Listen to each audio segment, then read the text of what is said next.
what's wrong? And I said, there was something staring at me and it wasn't human. The face that I saw could have been that close, within a hand's reach of me.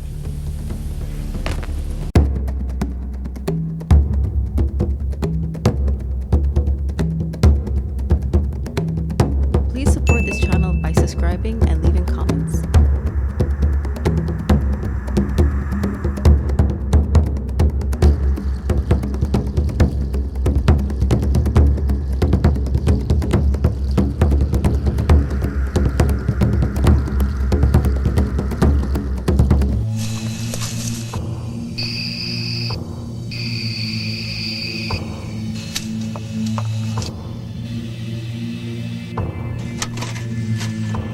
Mario, do you copy? Yeah, I've got you. Deep in the mountains of southeast Oklahoma walks a living legend. According to local residents of the tiny rural town of Hanobi, These creatures are a lot smarter than we give them credit for. I didn't know what it was.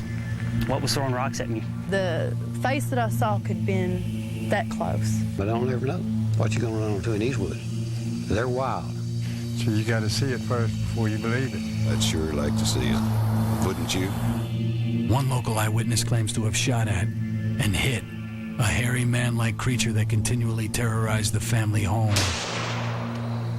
Trying to get in the house and beating on the walls, he knew why the iron bars were on the windows. The Encounters team has come to investigate this startling case and others in an attempt to document creatures known as the Oklahoma Wildman. In the last 2 years in this area have all indicated they've heard the responses come back. So we're right in their backyard. That's my opinion. This is our backyard, yes. Cryptozoologist by profession and driven by her own mysterious encounter, Autumn Williams travels the world. Thousands of people can't have seen something that doesn't exist. All we need is proof. Sometimes at dawn, or the edge of dusk, there's a fleeting glimpse of an impossible sight. Do you have it? Get it. I see it. Let go! What's the range? The sightings are real. The technology cutting edge. Are you ready for mysterious encounters?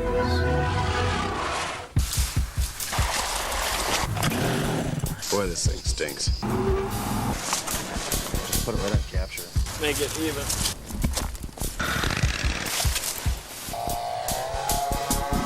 Oklahoma may not come to mind when you think of large unknown creatures. However, as in many other rural locations, eyewitnesses abound. Oh, he's big bone. It was just so massive. That's the thing about these things. They're massive, powerful animals. It was real. It wasn't human. It was by far not human. Wildman sightings in this area are not a recent development. Long-term resident and eyewitness Billy Ledlow sighted a creature as a child. We was coming home from church. There was 3 of us. And we got to the bridge, and we come across. That's when he stood up. And he was about 9 or 10 feet tall, broad-shouldered, and hairy. I ran to the house, got in the house, closed the door, and I went under the bed. For over 13 years, I've investigated reports of unknown animals. From New York to Washington State and now Oklahoma. Autumn Williams is a cryptozoologist and field researcher, a specialist in the search for as yet undiscovered species. I seen something. And I'm convinced, you know. There's bound to be something to it. It's not a figment of your imagination. It's not something normal that anybody would see like at a zoo or anything like that. It's something that I can't explain. It's just like a bobcat. You know it lives in the woods, but just because you don't see it every day doesn't mean it doesn't exist. We hear hoot owls, coyotes, panthers, and everything, and we know what they sound like. But this is different.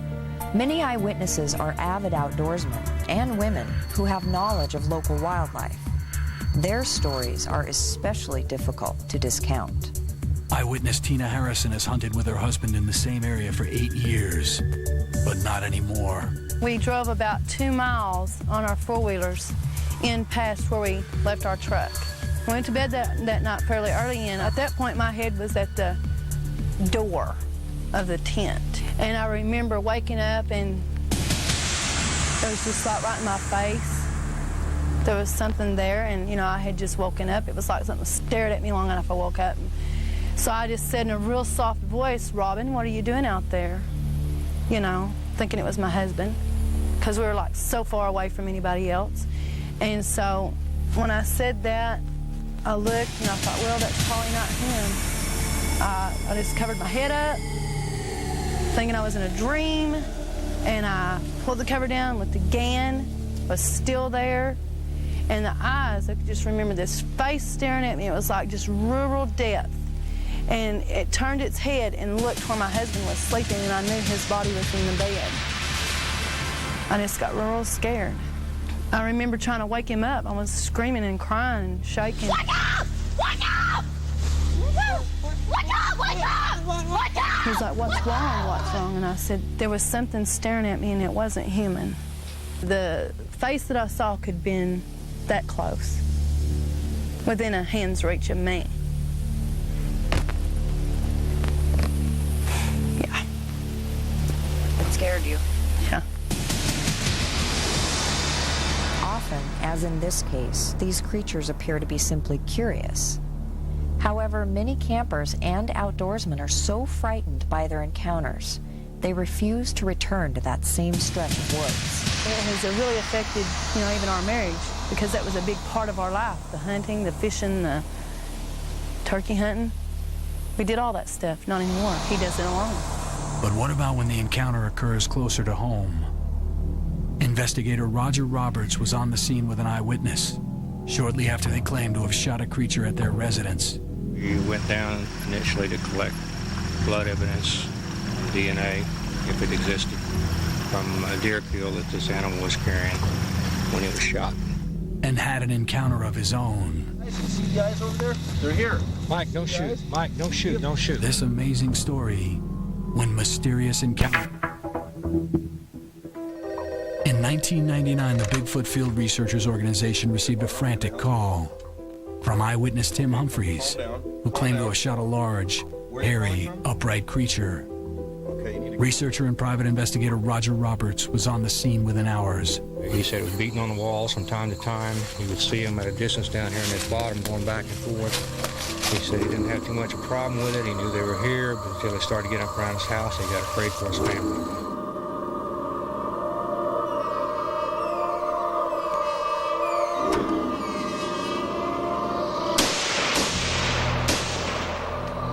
He said, "You don't understand the nature of these things. They'll be on you before you know it." When he hit it, he knew he didn't have a big enough gun. He went back in the house to get a bigger gun. We had our own interesting evening that night. They're here. They're here. You see the eyes? You see the eyes over there? They're here. Mike, don't shoot. Mike, don't shoot. Don't shoot. Wait, let's get the camera over here. We observed large eyes on the south side of Tim's property that evening. Tim and his brother Mike said that the creatures were back, and apparently more than one that night. Like that. I've never seen any eyes like that. They were very powerful, glowing orbs of light that just reflected back as a nocturnal animal would. It was just amazing to see that sort of thing. But that's not all Roberts saw. In 2002, he was allowed to view what appeared to be a massive upright creature, captured by a security camera on Native American tribal land. Below the mercury line was a dumpster where there was food that had been thrown out. It crossed this area 60, 70 feet, and maybe it wasn't more than 6 or 8 steps. The mercury vapor light was about 10 feet tall, and the creature ducked its head when it went under the light.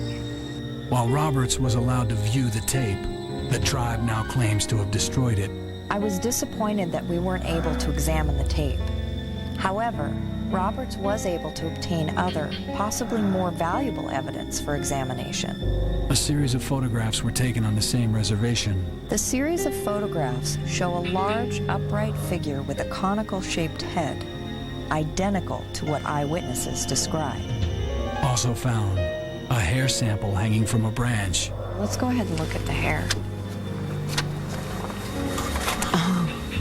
Oh my goodness. That's a lot of hair. This would be an extraordinary amount of evidence in a criminal case. Usually you find one fiber, one hair. If this is what we think it is, that's really Could be an amazing. important key to unraveling this mystery. The hair sample and photos will be sent to experts, with results later in the show.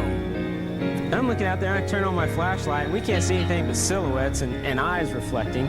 I'm thinking, it's just a couple of cows. Well, one of these cows stood up and put its hand on a tree and leaned on it. Be able to get it on actual film that can be proven. It's out there. It's just out there. The Encounters team is about 120 miles southeast of Oklahoma City, gathering evidence that will hopefully either support or debunk the legend. The hair sample provided to us may help provide answers to an old mystery. But now we need to find new evidence. The photograph company has provided the team with a camera-equipped drone that can survey a large area in a short amount of time. So this is ideal for survey and surveillance like we want to do it. Yes. The siege at the Humphrey cabin occurred at a rural location. The camera drone will help us to determine if there is, in fact, enough cover for a creature to move about undetected. And will help the team have a better understanding of the lay of the land.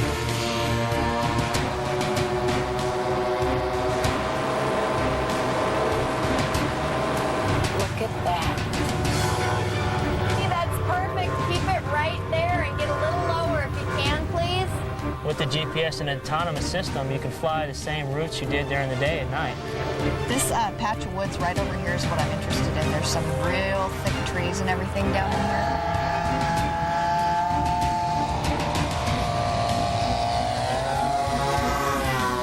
The camcorder on board is recording everything, so.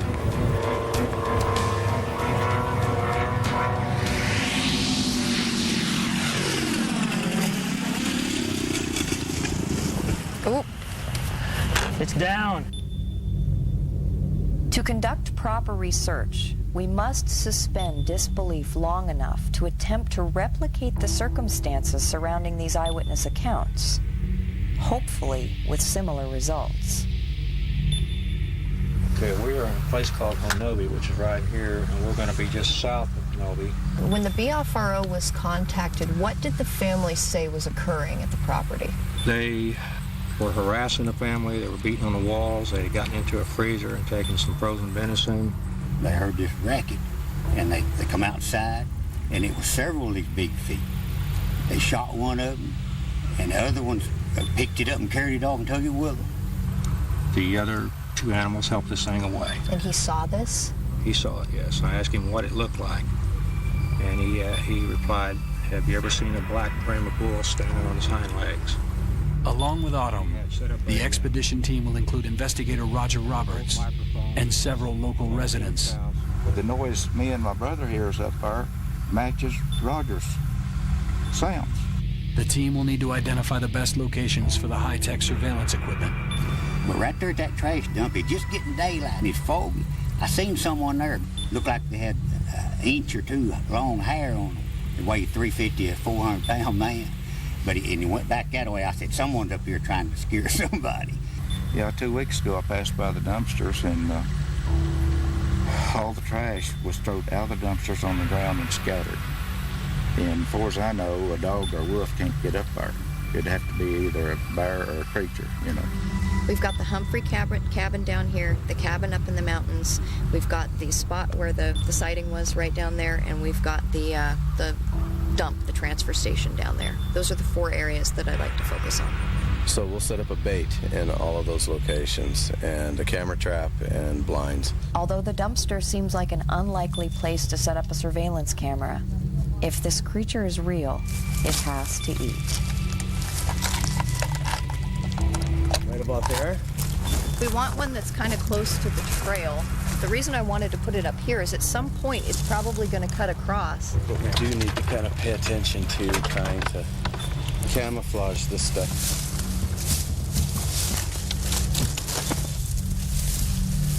This looks good.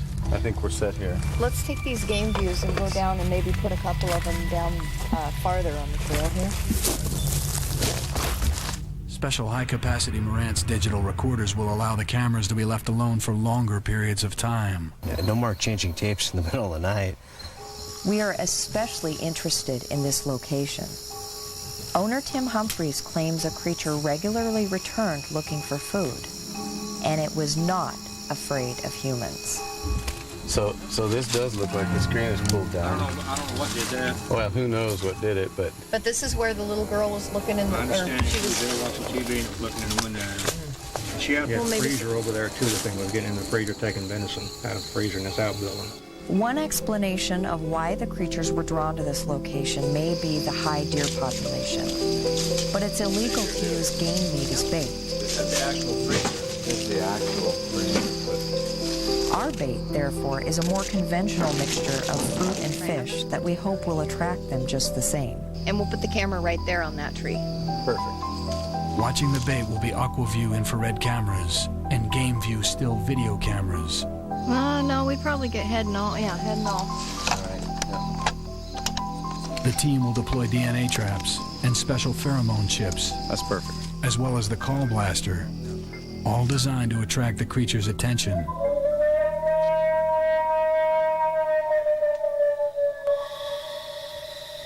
Listen to that echo.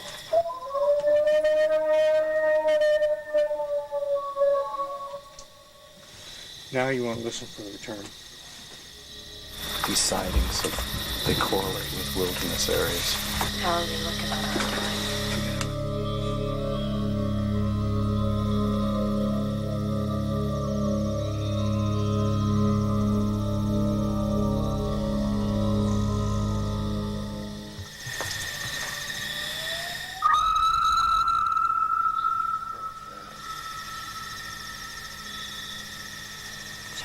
I heard that. Oh, it's a barred owl. We're fairly close to civilization here. We ought to wait and work at Big Cedar tomorrow. It's a much more promising area to do this. Well, we'll keep our fingers crossed for the surveillance cams tonight. The next promising location is in an area known as Big Cedar.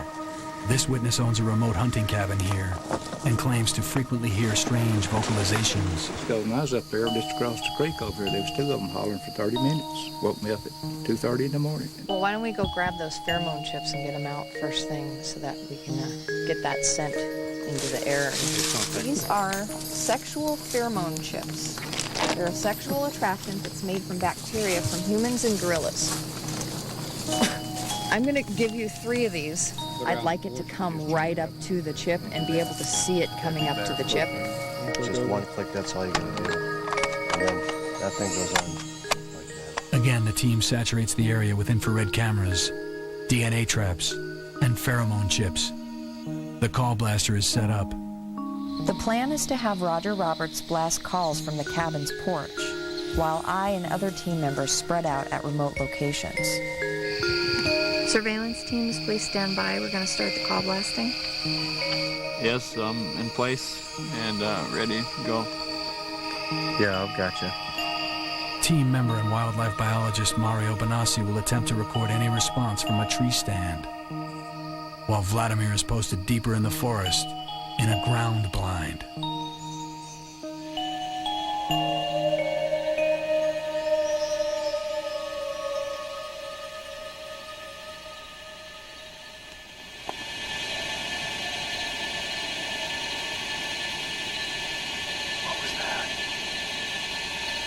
Pretty scary here. What is that? No, it's great. It's interesting how they wait to respond. Coyotes or wolves or whatever they are.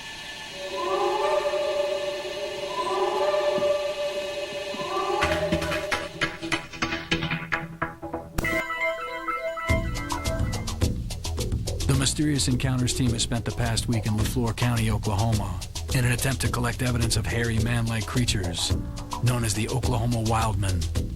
What about the strange call heard by the team members? Mario Benassi, team member and wildlife biologist. I heard a howl that sounded somewhat like a wolf, but was odd for a wolf call. There are not reportedly wolves in this part of Oklahoma, and so that leads me to believe that maybe this could be the unknown animal, or there are wolves where no one thought there were wolves. Investigator Roger Roberts presented the encounters team with existing physical evidence. A hair sample provided by a local Native American tribe has been sent to Dr. Henner Fahrenbach, a hair expert from Oregon, for analysis. This hair matches Sasquatch hair by having the right diameter of about 50 microns and being deep reddish brown. However, it has a medulla that is about a third of the diameter of the hair, the central channel of it, and that is deviant from my previous sample. So on that criterion alone, I have to reject it as Sasquatch hair until further notice. The photos were sent to film expert Doug Hychek for review. If the film subject is fake, it's a guy in a suit. I mean, it's not a misidentification. Well, what happens with any kind of synthetic fur, they use a black dye, but that black dye really isn't black, it's indigo, which has got kind of a bluish purple, very, very dark. But in sunlight, it tends to bring it out a little bit more. The first thing I'll do is color balance the photos, and just simply blow up the pixels until I can get at the individual pixels. And I'm going to take a little color sampling of the pixels, not only of the film subject, but the area around the film subject to objects I know that are brown, that I know that are green. There's very little blue or dark blue or purple that occurs in nature in midday. After sampling lots of different pixels, the majority of the samples were in fact indigo, purple, or blue, colors that are used in fake fur. Although color analysis like this does not prove 100% that we're looking at a person in some kind of a synthetic suit, it does, however, greatly reduce the chance that we're looking at photos of a living creature. The mystery remains. While Dr. Fahrenbach believes the hair sample is most likely from a black bear, how do you discount all the eyewitnesses? Just what is this thing that people claim to see? Although the proof seems to be as elusive as the creature itself, there seems to be no shortage of mysterious encounters to investigate.